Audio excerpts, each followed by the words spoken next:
Almost 70% population आपकी directly और indirectly agriculture के साथ ही जुड़ी है। और एग्रीकल्चर एक वैसी बास्केट है।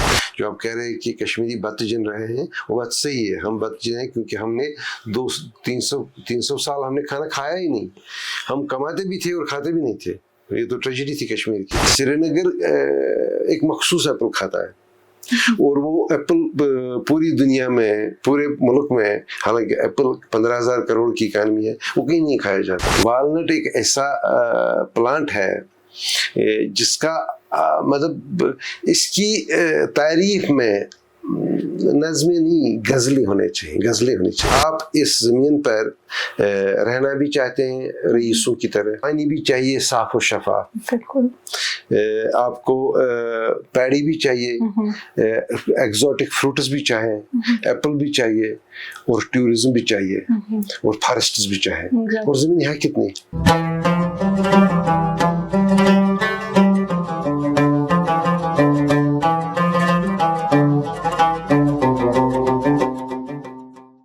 कश्मीर लाइफ आज की मुलाकात एग्रीकल्चर स्पेशल में आप सब नाजरीन का एक बार फिर से इस्तकबाल है।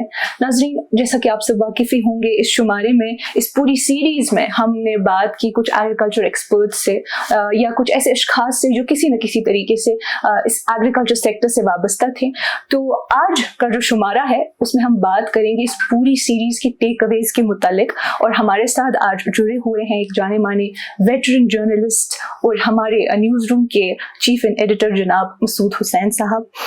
तो हम इनसे बात करेंगे और जानेंगे क्या कुछ टेक अवेज रहे, क्या कुछ मालूमात हमें जानने को मिले इस पूरी सीरीज से। मसूद साहब, आपका शुमारे में खैर। शुक्रिया सर, जैसा कि आप जानते ही होंगे, एग्रीकल्चर जो है, जो हमारी पॉपुलेशन है, इट इज़ मोर देन 70% जो एग्रीकल्चर में इन्वॉल्व है।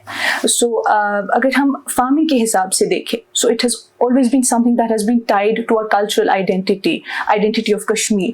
So आपको क्या लगता है जो younger generations है, are they trying to move away from it? Umaima, ये जो एग्रीकल्चर है, एग्रीकल्चर प्राइमरी इकानमी है। हमारी इकानमी के 3 हिस्से हैं। प्राइमरी जो एग्रीकल्चर होता है, सेकेंडरी जो मैन्युफैक्चरिंग होता है, और टर्शियरी जो सर्विस सेक्टर का होता है, जिसमें कुछ और चीज़ें होती हैं। तो लेकिन हमेशा से ये देखा गया है कि जो प्राइमरी सेक्टर है, प्राइमरी सेक्टर ही फीड करता है बाय वे ऑफ आउटपुट और रॉ मटेरियल, जो उन 2 सर्विसेज, उन 2 सेक्टर्स को भी फीड करता है। अब जम्मू कश्मीर में बिल्कुल पूरी दुनिया की तरह तब्दीलियाँ आई हैं टेक्नोलॉजी की वजह से, और जो दूसरे सेक्टर्स हैं वो ग्रो हो रहे हैं। अब हमारी सिचुएशन ये है राइट नाउ कि एक ज़माने में एग्रीकल्चर हमारा 80 to 90% कंट्रीब्यूट करता था जीडीपी को, मतलब जो स्टेट का ग्रॉस डोमेस्टिक प्रोडक्ट होता है, तो उसका 80 से 90% हुआ करता था। अब ये श्रिंक होता होता गया। अब मेरे हिसाब से आजकल ये 17-18% रह गया है।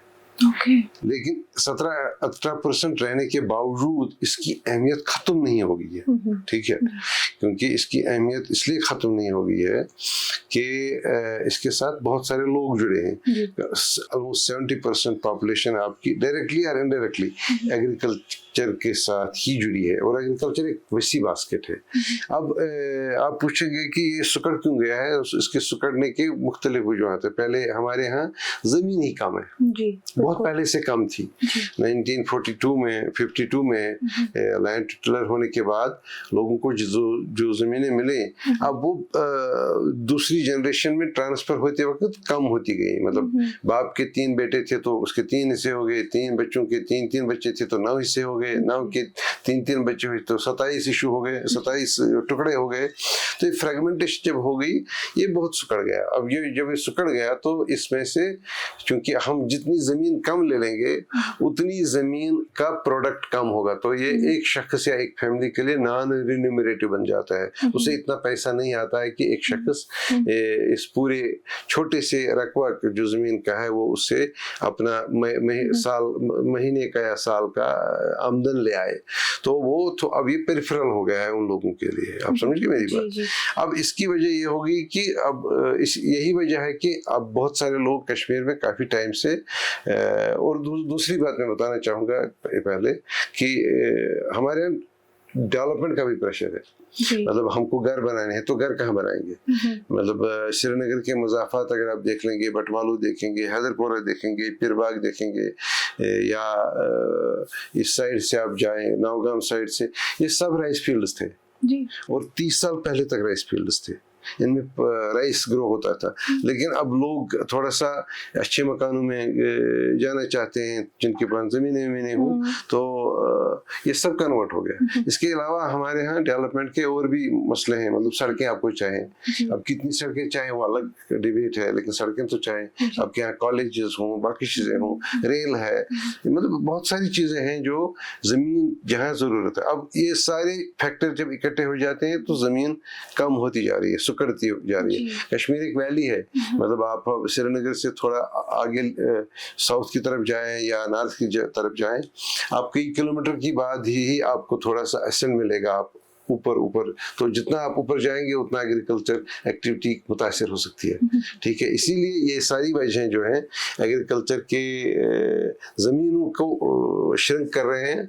और अब ज़मीनें जो श्रिंक हो रही हैं तो लोग इसी वजह से क्रॉप शिफ्ट कर रहे हैं। मतलब वो जा रहे हैं कैश क्रॉप्स की तरफ, जहाँ शायद कभी कोई और सीरियल उगता हो, वहाँ शायद फ्रूट उगता है, तो वो वजह है। लेकिन अब ये जो कहा कि हमारी आइडेंटिटी का हिस्सा इसके बावजूद भी रहेगा कि हमारा 18-19% का ही अगर जीडीपी का कंट्रीब्यूशन रहेगा एग्रीकल्चर में, लेकिन हम उसके बावजूद भी एग्रीकल्चरियन सोसाइटी ही रहेंगे। आप कितना भी इससे दूर भागें, कैसा भी चलें, ये हमारी आइडेंटिटी का हिस्सा है और हिस्सा रहेगा। आप पिछले कई बरस से जो मैं देख रहा हूँ, अब यूजुअली एग्रीकल्चर को समझा जाता था ये पेरिफेरल एक्टिविटी है, ये गांव में होती है। लेकिन आपको शायद पता नहीं होगा कि श्रीनगर की जो भी रईस लोग हैं, पैसे वाले लोग हैं, वो सब हाई डेंसिटी फार्मिंग में है। मतलब मैं तो कई लोगों को जानता हूँ जिनके पास 400 कनाल के बाग हैं हाई डेंसिटी के। आप समझिए मेरी बात। तो अब ये एग्रीकल्चर की जो में तफरीक जो थी कि शाहरुख तो गामुक, गुरूस्त शाहरुख, वो खत्म हो गया है। वो खत्म हो गया है क्योंकि पैसा जो इस वक्त है वो मैन्युफैक्चरिंग के बजाय एग्रीकल्चर में ज़्यादा है। तो अब ये तमीज़ भी ख़त्म हो गई है कि गांव में रहने वाला ही गुरूस हो सकता है। शहर में लाल चौक का एक बड़ा होटल चेन चलाने वाला या एक बड़ा इंडस्ट्रियलिस्ट या एक बड़ी दुकानों की चेन रखने वाला भी गुरूस हो सकता है। ये शायद लोगों को पता नहीं है, लेकिन ये अंदर की बातें हैं, बाहर लाने इसके अलावा बाहर लाने की ज़रूरत नहीं है। सर, हम और भी बहुत सारी चीज़ों पे बात करेंगे, बट आपने बात की राइस की, और कश्मीरी जो है हमेशा से बदजिन रहे हैं। अगर हम कश्मीरी में बात करें तो है कि हमेशा से हमें रहा है कि हमें अपना हक और बद होना चाहिए। तो अगर हम राइस की बात करें, एक ट्रेडिशनल वे था टू कल्टिवेट राइस, सो अब काफी शिफ्ट आ गया है, नई वेराइटीज आ गई हैं। So do you have something to say about that? नहीं, देखिए जो क्या होता है कि हमारे यहाँ फूड डिफिसिट का मसला बहुत पहले से था। हम तो लास्ट टाइम जब सेल्फ सफिशिएंट थे फूड्स में, तब वो शायद सलातीन का दौर था। उसके बाद हमें हमेशा मसाइल होते रहे। हुक्मरान आते गए जिन्होंने हमसे हमारा यील्ड छीन लिया। तो ये सिलसिला 1947 तक रहा किसी हद तक। तो उसके बाद हमने फिर खाना खाना शुरू किया। जो आप कह रहे हैं कि कश्मीरी बदजिन रहे हैं, वो बात सही है, हम बदजिन हैं क्योंकि हमने 200-300 साल हमने खाना खाया ही नहीं। हम कमाते भी थे और खाते भी नहीं थे। ये तो ट्रेजेडी थी कश्मीर की। इसलिए मुझे इस पर फख्र है कि अगर कोई मुझे बदजिन कहे, क्योंकि मैं अपने बाप दादाओं का खाना भी खाना चाहता हूँ कि नफ्सियाती मसला है। लेकिन मामला ये है कि अब हमारे यहाँ फूड डिफिसिट का मसला है। हमारे यहाँ वैसे भी प्रॉब्लम है कि जो हमारे यहाँ वैरायटीज हुआ करती थी एक ज़माने में, हालांकि इसमें काफ़ी तब्दीली आ गई है। वो वैरायटीज़ हमको उतना नहीं दे पा रही थी कि हम उतना मैनेज करें अपने मतलब रिक्वायरमेंट जो हमारी थी।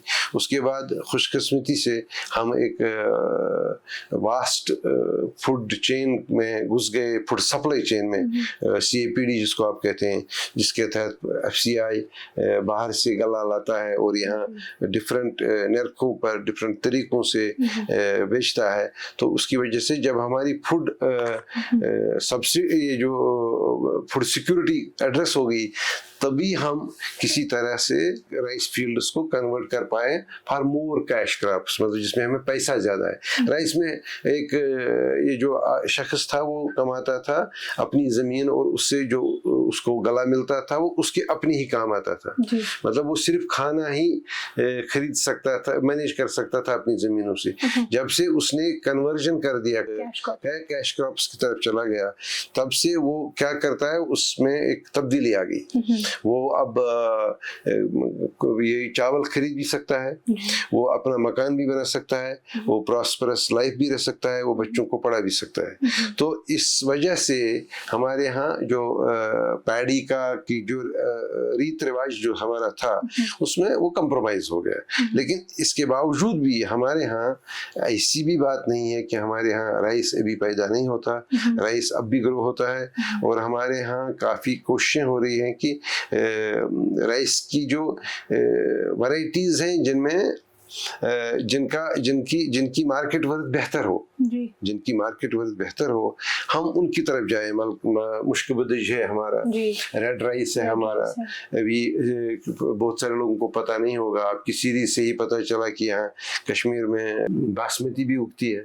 हाँ, कश्मीर में। और इस वक्त तजुर्बात हो रहे हैं कि कई सारे वैरायटीज को थोड़ा सा इंटरप्ट करके उनको फ्रेगरेंस की तरफ ले जाए ताकि पैसा आ जाए। और कुछ वजह है कि कुछ इलाके हैं जहां हम चाहें भी तो, लेकिन उनको एप्पल ऑर्चर्ड्स में हम कन्वर्ट नहीं कर पाएंगे क्योंकि ये ज़मीन की सिफत होती है।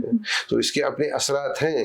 लेकिन ये बात सही है कि एग्रीकल्चर मतलब रिवाज से हट रहा है, ये इन थिंग नहीं है, ये इन वोग एग्रीकल्चर एक्टिविटी उतनी ज़्यादा नहीं रही। मेरे यहाँ, मैं जिस इलाके से हूँ, हमारे यहाँ एक ज़माने में सिर्फ एग्रीकल्चर, सिर्फ प्राइस हुआ करता था, हर दिन सिर्फ यही एक्टिविटी। लेकिन अब हमारे घर में या मेरे एक्सटेंडेड फैमिली में, मेरे ख़ानदान में, कबीले में राइस ग्रो नहीं हो रहा है, सिर्फ एप्पल ग्रो हो रहा है।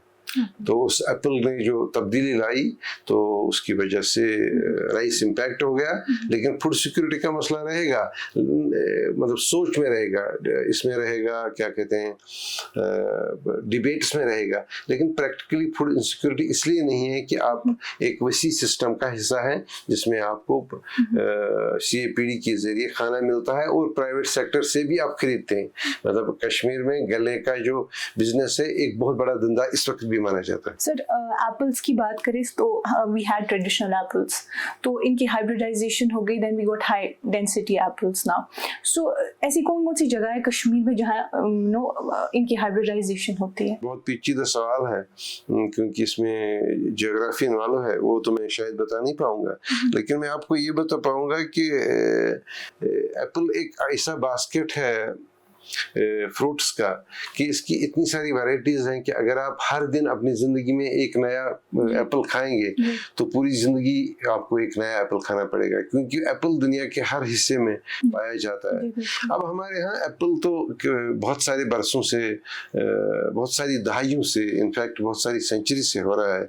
लेकिन एप्पल की हमारे यहाँ क्राइसिस रह गई है कि हम 1947 तक हम एप्पल को उस हद तक, ये हमारे यहाँ कैश क्रॉप नहीं था, ये हम ऐसे ही उगाते थे अपने लिए, ठीक है, रैंडमली। और बहुत कम लोग, हालांकि उस वक्त भी बिजनेस होता था, यहाँ से जहलम वैली रोड से होते हुए माल जाता था, मतलब उन इलाकों में जो अब इलाके LOC की उस पार है जाता था। लेकिन उतना रिवाज नहीं था, रिवाज उतना नहीं था, एक इकोनॉमी नहीं थी। और उसकी एक वजह तब तक ये भी रही थी कि हम डिस्कनेक्टेड थे लार्जर मार्केट से और लार्जर जो मैन्युफैक्चरिंग इलाके हैं, यूरोप। मतलब इस हद तक कि 18वीं सदी में एक पादरी आया था, वो तब मुगल रोड से आया करते थे, तो वो जब शोपियान पहुंचा तो उसने वहाँ देखा एप्पल के बागात देखे, तो उसने एप्पल के बागात जब देखे तो उन्होंने देखा, मतलब उसको बहुत तकलीफ हो गई वो बात देख के। उसने कहा कि ये कैसे लोग हैं, इनको किसी ने नहीं बताया कि इसकी कटाई होती है, मतलब साल में एक बार करनी होती है। मतलब हम इतने गए गुजरे लोग थे, हमारे यहाँ वजूद का मसला था कि वेदर वी विल सर्वाइव और नॉट। तो हमारे यहाँ ये पता भी नहीं था कि इसकी ट्रिमिंग करनी होती है, इसकी भी कटाई हर साल होनी जरूरी है ताकि ये ग्रो हो जाए। वी वर नॉट, अवेयरनेस नहीं था, नॉलेज ही नहीं था, क्योंकि मेजॉरिटी पॉपुलेशन को पढ़ने का हक नहीं था। तो उसके बाद जब ये 60s 70s से ग्रो होती गई, तो इसमें हमने देखा कि बड़ी तब्दीलियां हो रही हैं, और बाद में हम इस नतीजे पर पहुंचे कि हमारे यहाँ जो ट्रेडिशनल वैरायटीज हैं वो अपनी जगह हैं, हम उनको प्रोटेक्ट कर लेंगे एज सोसाइटी, एज कम्युनिटी, लेकिन इसके साथ साथ हमको इंटरनेशनल मंडी भी देखनी पड़ेगी। तो मसला क्या है, क्योंकि हम एक ग्लोबलाइज्ड वर्ल्ड में रहते हैं। हमारे यहाँ दो बड़े मसले थे। एक ये कि हमारे यहाँ दरख्त के जो सेब आते थे वो उनमें वेरिएंस था साइज का, मतलब आपके यहाँ एक बड़ा सेब भी होता था, एक छोटा सेब भी होता था। तब इसकी दूसरा प्रॉब्लम ये था, हमारे यहाँ रंग का मसला था। तीसरा मसला हमारे लिए ये था कि मतलब इसमें मतलब वो क्रंची जो, मतलब अगर आप सोपोर जाएंगे कि सोपोर में आपको जो एप्पल मिलेगा वो उतना क्रंची नहीं मिलेगा जो आपको साउथ कश्मीर में मिलेगा, आप समझ गए। तो बेसिकली लोगों के मिजाज बदलते हैं, तो उन मिजाज के बदलते बदलते हमें भी बदलने की जरूरत है। तो इस वजह से बाद में हमने इटालियन जो वैरायटीज हैं हाई डेंसिटी की वो लाई, और ये सिलसिला शुरू हो गया। इससे हमारे यहाँ दो बड़े मसले हल हो गए। एक मसला ये हल हो गया कि हमारे यहाँ ग्रोथ, अगर हम एक कनाल से एक्स अमाउंट मतलब क्वालिटी, मतलब क्वांटिटी फ्रूट यील्ड मिलता था, तो अब वो 1 साल में दुगना हो सकता है, और 4 साल में 5 गुना भी हो सकता है, और 8 गुना भी हो सकता है। ठीक है। सो एक तो हमारे यहाँ प्रोडक्शन बढ़ गई, दूसरे हमारे यहाँ साइज का मसला हल हो गया। ये जो सब मेवे होते हैं एक ही साइज के होते हैं, इनमें ज्यादा प्रॉब्लम नहीं होती है, वो ग्रेडिंग में हमारे लिए मसला हो जाता था। तीसरा मसला, इनमें रंग का उतना मसला नहीं होता। ठीक है। ये सब का यूनिफॉर्म कलर होता है, क्योंकि लोग आपने ग्रीन एप्पल देखे होंगे, आपने मतलब वो लगता है अजीब, खाऊं ना खाऊं, लेकिन अब रेड देखते हैं तो इट अट्रैक्ट्स। ठीक है। हाँ, इसी तरह हमारे यहाँ इसमें प्रॉब्लम ये थी कि फॉर इंस्टेंस इसमें स्प्रेज का, मतलब जो पेस्टिसाइड या केमिकल यूज होता है, जो रिक्वायरमेंट हमारे ट्रेडिशनल बागों में होती है वो रिक्वायरमेंट शायद उससे कम है इन बागों में जो हमारे नए बाग हैं। और पांचवा और बड़ा इंपॉर्टेंट चीज होता है कि जो हमारी ट्रेडिशनल हार्वेस्टिंग होती थी वो नवंबर दिसंबर में होती थी, और नवंबर दिसंबर में जब ये हार्वेस्टिंग होती थी तब हमें ये खतरा रहता था कि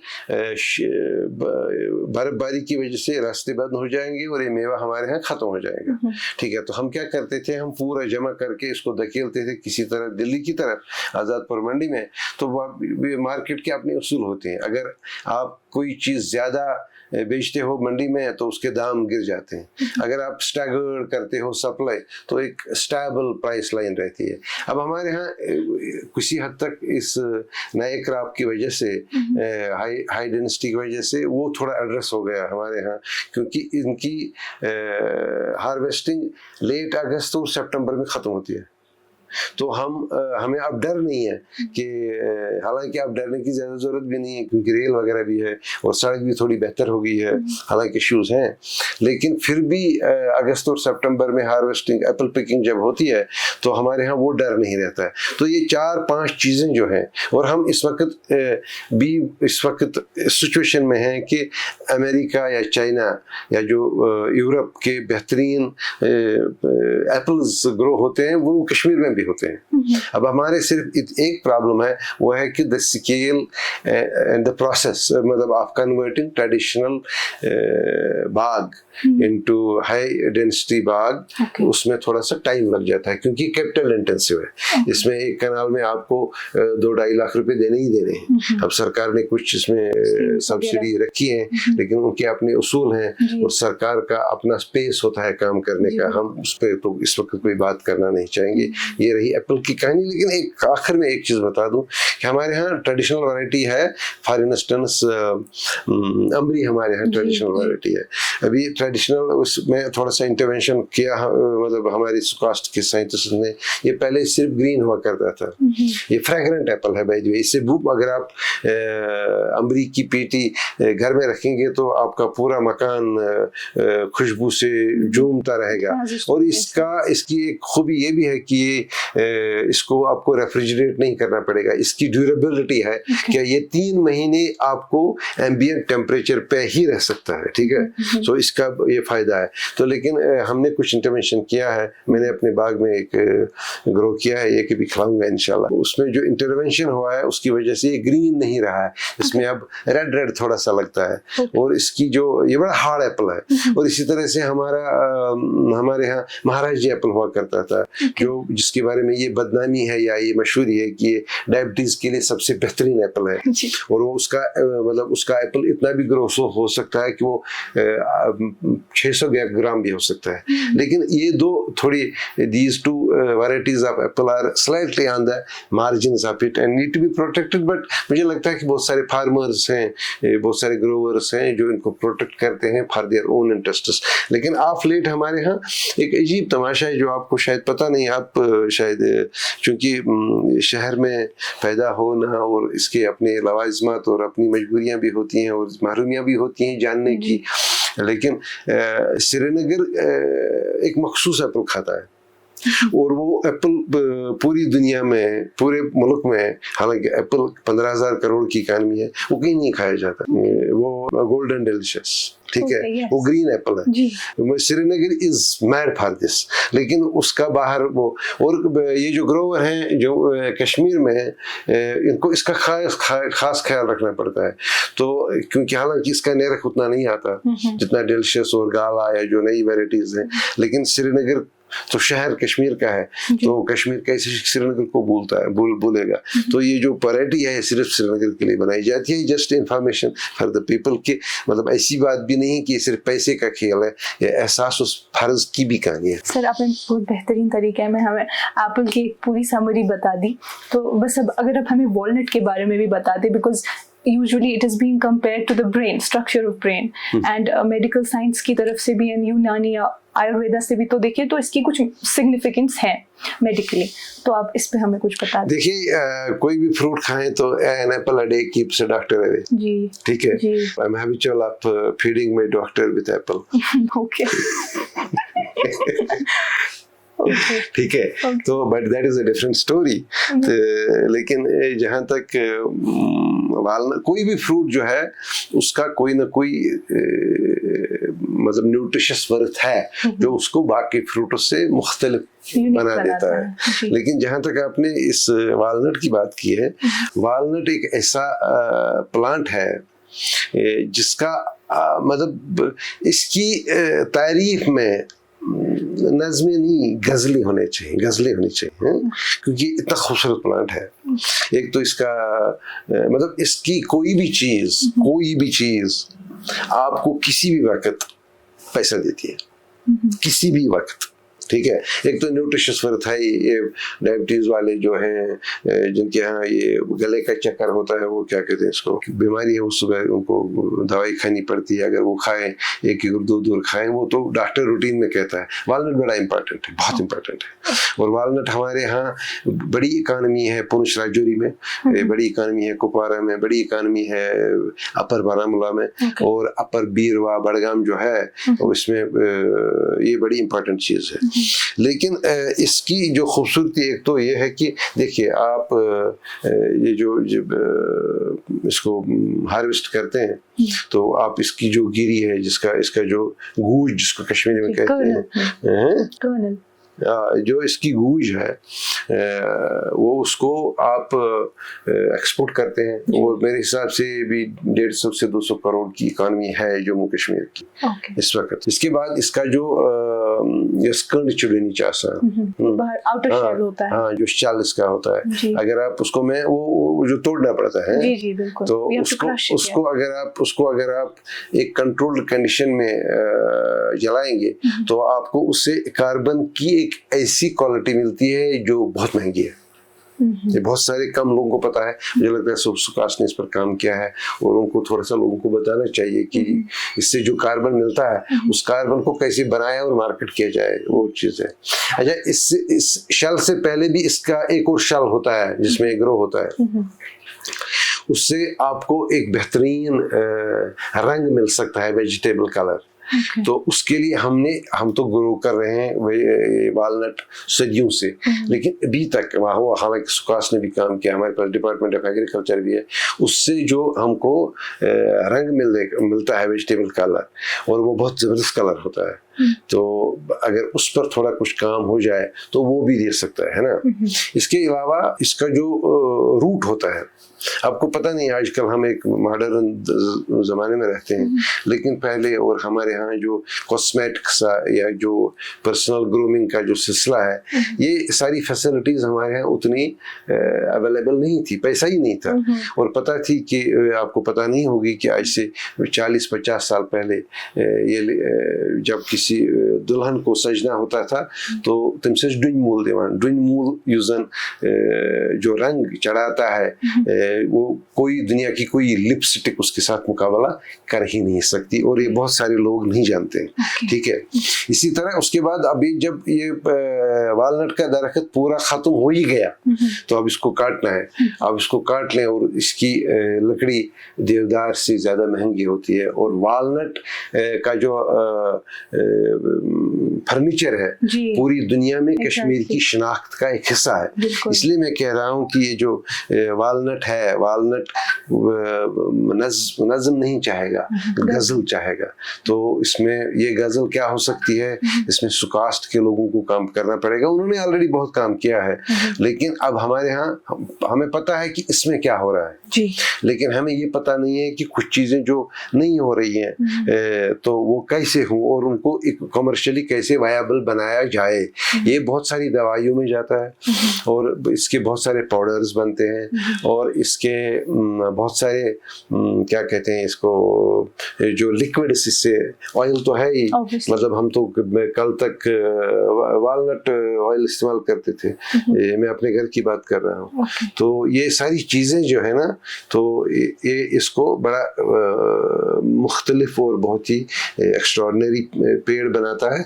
और हमने काफ़ी टाइम से देखा है कि ये जो पेड़ हमारे वालनट के हैं, ये पेड़ वो ये बहुत बड़े होते हैं, जैसे देवदार, ये चिनार होते हों, लेकिन अब इसमें काफ़ी तब्दीली आ गई है। हम इसमें हाई इसका गेस्टेशन पीरियड बहुत ज़्यादा होता है नॉर्मल में, कि जब आपने पेड़ बोया तो कब वो फसल देगा, उसमें 12-13 साल लगते थे, लेकिन अब हाई डेंसिटी की वजह से अब वो 3 साल या 4 साल तक हो गया है। और वो डार्फुड पेड़ होते हैं, वो इतने बड़े नहीं होते हैं जितने चिनार जैसे हों। तो वो एक चीज़ है जिसको आम होने की ज़रूरत है आने वाले दिनों में। सर, इस पूरी सीरीज में हमने कई मौज़ूओं पे बात की है, जो मेन मौज़ू रहा है दैट वाज क्लाइमेट चेंज। तो ऑब्वियसली क्लाइमेट चेंज है तो उसका एग्रीकल्चर पे और इकोनॉमी पे भी काफ़ी असर पड़ेगा। तो द थिंग इज, जो फार्मर्स है या जो एग्रीकल्चर बेस्ड यूनिवर्सिटीज़ हैं जैसे स्क्वास्ट है, तो जो वो रिसर्च करते हैं, is it like ground level पे वो इम्प्लीमेंट होती हैं या नहीं, या जो फार्मर्स है are they adapting to these changes through new techniques और इरिगेशन चेंजेस या जो क्रॉप डाइवर्सिफिकेशन? देखिए, इसमें 2 चीज़ें हैं, मतलब एक तो climate change is a regular routine of nature. जी बिल्कुल, ठीक है। मतलब हमारे यहाँ जो रिसेंटली रिसर्च हो गई, मतलब हमारे यहाँ तो एविडेंसेस हैं कि यहाँ एक ज़माना भी ऐसा था जब यहाँ हाथी रहते थे, एक ज़माना ऐसा भी था, एक ज़माना ऐसा भी था जब यहाँ वो पौधे ग्रो होते थे जो पौधे आजकल आपको मैदानी इलाकों में मुल्क के मिलते हैं। तो उसके बाद पीर पंचाल ने जन्म लिया, तो लेकिन जहाँ तक ग्लोबल वार्मिंग का मसला है, तो वो एक स्पेसिफिक मतलब एक फिनोमिनन है जिसकी वजह से हम एक क्रूसिबल बन गए गए हैं उसकी, उसमें कोई शक नहीं, क्योंकि एक छोटी जगह है। तो हमारे यहाँ बहुत ये इसका एक तो ये मामला है कि हम क्यों क्रूसिबल बन गए हैं। इसमें तो मुझे लगता है कि साइंटिस्ट से बात करनी पड़ेगी, कभी न कभी तो करते भी रहते हैं, क्योंकि हम इसको, हमारे यहाँ जो ग्लोबल वार्मिंग है वो हमारा कंट्रीब्यूशन नहीं है। आप मेरी बात समझ रहे हैं?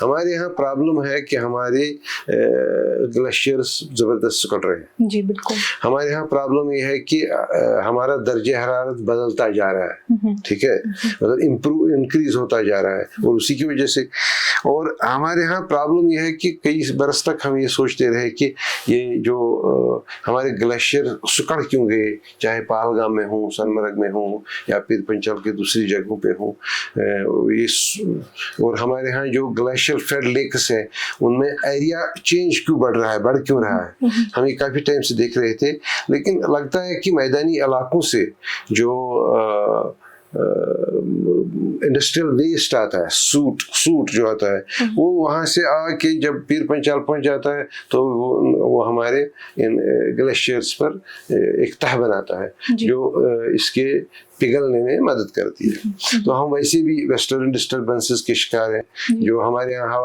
हवा मतलब मौसम का बदलाव है, वो उन हवाओं का मसला है जो कहीं और से आ रही है। तो हम एक छोटी जगह है और हमारे यहाँ पहाड़ ऊंचे हैं, तो वो ये सारे मसले जो आते हैं, जो वादी के अंदर घुस गए तो वो हमारा माहौल चेंज करते ही रहेंगे। अब इसके अलावा हमारे यहाँ और सारी प्रॉब्लम्स हैं। देखो मैं आपको बता दूं, उमैमा जी कि फॉर इंस्टेंस हमारे यहाँ पहले पैडी की काश्त होती थी। पैडी की काश्त होने से आपको हर जमीन में कम से कम साल में 40 से 50 दिन पानी रखना ही रखना था। तो ये सारा पानी धान के इस्तेमाल में तो जाता था, लेकिन इवेंचुअली कहाँ जाता था, ये जमीन में जाता था। जमीन तो आपका वाटर टेबल थोड़ा सा बेहतर होता था। अब हमने पूरा बदल दिया इसको। जी। अब हम अब आपके ऑर्चर्ड्स में जरूरत ही नहीं है पानी की, वंस इन अ ईयर। तो वो भी जब बहुत ज्यादा टेम्परेचर अप हो तो हमारा वाटर टेबल वैसे भी नीचे गया है। अच्छा, हम और भी इंटरवेंशंस कर रहे हैं। फॉर इंस्टेंस आप देखोगे कि अब एग्रीकल्चर फील्ड्स में अगर आप देखेंगे, आप बहुत सारा कंक्रीट देखोगे। कंक्रीट हम क्रिएट कर रहे हैं पानी को बचाने के लिए, लेकिन उस पानी को बचाते बचाते हम जमीन से वो पानी रोक लेते हैं, जो जमीन रूटीन में हम अपनी जमीन को खुद प्यासा रख रहे हैं। ठीक है, जब हम जमीन को प्यासा रख रहे हैं तो वो प्यास बाद में हमको प्यासा बना देती है। ठीक है, वो हमारे यहाँ हमें पानी तब नहीं देता जब हमें पानी की जरूरत है। अच्छा, हमने काफी टाइम से एक नया तमाशा शुरू किया है, वो अर्थ कटिंग का। मतलब आपको कहीं जमीन पुर करनी है, आप किसी टेले पे जाइए, वहां से जमीन लाइए, और उससे क्या होता है, वो जो टेलों पर ऊपर की जमीन हुआ करती थी वो एक स्पंज टाइप का हुआ करता है। अगर आप, मुझे नहीं पता साइंस वाले क्या कहते हैं, कि जो मैं अपने तजुर्बात और मुशाहिदात की वजह से बताता हूँ, मैं कोई नहीं साइंटिस्ट नहीं हुए, ठीक है। तो उसकी जो पहली ऊपर वाली परत हुआ करती थी उसमें थोड़ा सा पानी जज़ब रहता था, शबनम से, कुछ से। अब वो तह ही हट गई है। हम तो कभी कहीं हमने इतनी टेले नीचे लाए हैं कि वो प्लेन हो गए और वहाँ हाउसिंग सेटलमेंट्स हो गई है। तो हम भी कंट्रीब्यूट करें। और लेकिन एक बात ये तो तय है कि हमारे जो फॉरेस्ट्स हैं, जो हमारा हमारी सबसे बड़ी वजह और शान है माहौल को ठीक रखने की, उसमें थोड़ा सा कुछ इम्प्रूवमेंट है, लेकिन हमें प्लांटेशन और रखने की जरूरत है। अगर आप देख लीजिएगा किसी भी टाइम, बहारों में या जाड़े में, श्रीनगर आप देख लेंगे, श्रीनगर से बाहर के इलाकों से 1.5 डिग्री ज्यादा टेम्परेचर रखता है। सर्दियों में 2 डिग्री से 3 डिग्री ज्यादा ठंडा हो जाए, क्योंकि हमारे यहाँ पॉल्यूशन मैसिव है सिटी में, और हमारे यहाँ प्लांटेशंस बहुत कम है। और जो लंग्स हमारी शहर श्रीनगर के हैं, जहाँ से वो सांस ले सकता था, हम उसको भी थोड़ा सा कमजोर करते जा रहे हैं, ओविंग टू डेवलपमेंटल रीजंस। तो ये क्लाइमेटिक चेंज और ग्लोबल वार्मिंग के जो इम्पैक्ट हैं, वो बिल्कुल वाज़े हैं। हमको क्रॉप चेंज करने पड़ते हैं आखिरी वक्त पर। मतलब अगर आप नॉर्थ कश्मीर में देखेंगे तो बहुत सारे इलाकों में वो कश्मीरी कहते हैं ना, जब पनीरी हो जाती है थल रून पत्ती पे तिवन चेंज करें और उनको ट्रैक्टर लगाने पड़े और उसमें से फिर मेज उगानी पड़ी उन इलाकों में, क्योंकि पानी अवेलेबल था ही नहीं। हमारे यहाँ सबसे बड़ी क्राइसिस है जब तक हम हमें जहलम को एक ड्राई क्लीन चाहिए, क्लीन नहीं चाहिए, ड्राई क्लीन चाहिए। जैसे हम कपड़े को ड्राई क्लीन करते हैं ना, जहलम को जब तक आप ड्राई क्लीन नहीं करेंगे तब तक आप कोई बड़ी तब्दीली नहीं देख सकते। हमने जहलम को खाया है, हमने जहलम को नजासत और गंदगी और गलीज चीज़ों को बहाने का मौजब बनाया है, का जरिया बनाया है। और हम इसके जो सोर्सेज, आपको पता है कि जो एक सोर्स नदी थी वहाँ साउथ कश्मीर में, वो एक सिंक होल में चली गई थी पिछले 1 साल, तो उसके बाद उसमें 1 साल के बाद वापस आ गई। तो ये चीज़ें तब्दीलियाँ होती रहेंगी, इसमें हम किसी तरह से खुद भी जिम्मेदार है। लेकिन जहाँ तक ग्लोबल वार्मिंग का मसला है, ये हमारी देन नहीं है, ये एक पूरे हम एक हमारे यहाँ ये तो हवाओं का हेर फेर है, वो हमारे अपने साथ क्या लाती हैं और हमको कैसे असरअंदाज करते हैं। लेकिन इस पर काम हो रहा है। हमें कोशिश करनी पड़ेगी कि हम जिन चीज़ों से हम अपने दर्जे हरारत को एक मखसूस लेवल तक कम करना चाहेंगे, कर सकते हैं, वो देखना पड़ेगा। इसमें तो ऑब्वियसली फ्रीजर तो नहीं चलेंगे, हमें तो नेचुरल वेज देखने पड़ेंगे क्या करने। और हमें बेसिकली हमें अपने जो हमारे आबी ज़खायर हैं उनकी तरफ खास तवज्जो देने की ज़रूरत है। सर, आपने ग्रास की बात की, तो आर देयर एनी ट्रेडिशनल और इंडिजिनस टेक्निक्स या ऐसी कोई नई टेक्निक्स जिससे जो ग्रासलैंड है कश्मीर का वो मेंटेन हो सके? देखिए, हमारी जो ग्रासलैंड्स पे हमारी जो पेरिफेरी है ना, वो ये जनरेशन जो है ना, फॉर डिफरेंट रीजंस, ये जनरेशन इस ज़मीन से उतना ज़्यादा अपनी ज़िंदगी में लेना चाहती है जितनी इस ज़िंदगी में कैपेसिटी, इस ज़मीन में कैपेसिटी नहीं है। आप इस ज़मीन पर रहना भी चाहते हैं रईसों की तरह, जी। पानी भी चाहिए साफ और शफाफ, बिल्कुल। आपको पैडी भी चाहिए, एक्सोटिक फ्रूट्स भी चाहिए, एप्पल भी चाहिए, और टूरिज्म भी चाहिए, और फॉरेस्ट्स भी चाहिए, और ज़मीन है कितनी, और आपको हर्ड्स भी चाहिए, बर्ड बकरी भी चाहिए, दूध भी चाहिए। कितना आप इससे कर सकते हैं? तो आपको थोड़ा सा इसकी यूटिलिटी देखनी पड़ेगी कि हम इससे कितना एक्सट्रैक्ट कर पाएंगे और कैसे कर पाएंगे। वरना ये तो ज़मीन तो बांझ होती है जी। ये इंसान ही बांझ नहीं होता है, ज़मीन भी बांझ होती है। तो मुझे लगता है कि अगर हम इसके लिए प्रॉपर एक कमीशन होना चाहिए जो हमें कहे कि उसका क्या करें, कितना करें। कोई भी टूरिस्ट स्पॉट हम देखते हैं कहीं, मतलब जो भी खूबसूरत हो, दूसरे दिन अखबार में खबर छपती है कि क्या तूफान का टूरिस्ट स्पॉट है। हर चीज, हर ताजमहल घर लेने के लिए नहीं होता, कुछ को तो अपनी जगह रहने दो ना। हर टूरिस्ट स्पॉट हम देखते हैं तो दूसरी दिन टेंडर निकलता है कि सड़क बनाओ, सड़क बन गई तो दुकान बन गया, दुकान बन गई तो होटल बन गया, होटल बन गई तो लग्जरीज आ गई, लग्जरीज आ गई तो मुसीबत आ गई। तो ये ऐसे ही होता है। मतलब आपको पता नहीं कि एक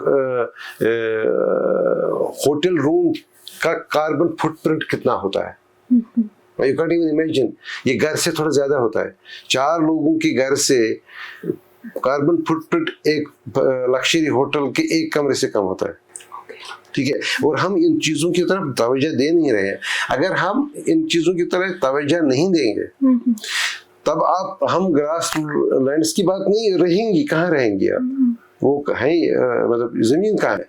हम तो ऑलरेडी जंगलों में हैं। मतलब जंगलों में हम ऑलरेडी इसलिए हैं कि आपको लग नहीं रहा है कि मतलब ये जो जंगली जानवर है, मतलब आपका ये लाल बाजार है जी, लाल बाजार में लेपर्ड आता है जी, बिल्कुल आता है जी। तो आपके जैनपुरा में लेपर्ड आ गया पिछले महीने जी। नार्थ में तो रोज की कहानी है, बड़गाम में तो आए दिन मतलब आए दिन हम में होता है, आता रहता है ना जी, तो ये क्यों आ रहे हैं नीचे? शायद इस वजह से कि हम उनके घर जा रहे हैं, हमसायगी का हक अदायगी हो रही है ना। तो इन चीजों का ख्याल रखना जरूरी है ना कि ये बेसिकली हम ही नहीं है इस जमीन पर ना, इस पर सिर्फ हमको अशरफुल मखलूकात की वजह से हक नहीं है सब कुछ खाने सफा चिट करने का। बाकी भी स्पीशीज हैं जिनको जिंदा रहने का हक है, और हम जब उनके इलाकों में जाते हैं तो वो हमारे इलाके में आ जाएंगे। बेशक। तो जब तक आप एक कंप्रहेंसिव पॉलिसी नहीं बनाएंगे कि हमें एक तमीज की जरूरत है, क्योंकि एक तमीज एक इंडिविजुअल एट्रीब्यूट नहीं है, एक सोसाइटल रिक्वायरमेंट भी है। तो अगर आप जब तक अपनी तमीजों की लिस्ट, अपने डूज एंड डोनट्स नहीं बनाएंगे तो जमीन ऐसे ही बिगड़ती जाएगी, और एक ऐसा भी वक्त आ जाएगा जब हाथी वापस आ जाएगा। वो इसमें टाइम लग जाएगा, लेकिन आने की संभावना है, की जा सकती है। सर, अब हम ग्रासलैंड्स की बात कर ही रहे थे, तो मैं एक सवाल पूछना चाहूंगी। हमारे यहाँ काफी मतलब ज्यादा पहले होता था बैकयार्ड एग्रीकल्चर का एक्सरसाइज। हाँ, वो तो बड़ी इम्पोर्टेंट चीज है। हमारे घरों में उसको कश्मीरी में वर बोलते थे, मैं इसको कश्मीरी में टजरी बोलता हूँ जी। जो आप देखिए, आप श्रीनगर में, इसमें श्रीनगर की बात है, श्रीनगर में आप जमीन का कोई भी, यहाँ वैसे एक कनाल से कम कोई मानता नहीं जी, ठीक है, ये हमारा कल्चरल इशू है श्रीनगर का भी, मतलब शायद बाहर का भी।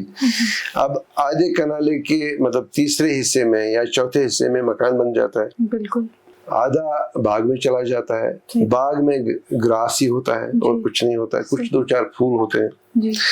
और श्रीनगर की जमीन मतलब दिल्ली की जो पॉश एरियाज हैं उनकी जमीन के आसपास की कन्या रखती है। तो आप पूरी जिंदगी की कमाई एक कनाल जमीन में लगाते हैं, फिर आधे में बाग बनाते हैं, तो फिर आधे में खुद रहते हैं, फिर आप सब्जी राजस्थान, जम्मू, हरियाणा से या कश्मीर से जो फर्टिलाइजर फैड होती है आप, या ये जो केमिकल फैड होती है, स्प्रेड होती है, वो खाते हैं, और खुद आप लगता है आपको आप मौज बना रहे हैं। आप कोई मौज नहीं बना रहे, आप डिपेंडेंट हो गए हैं।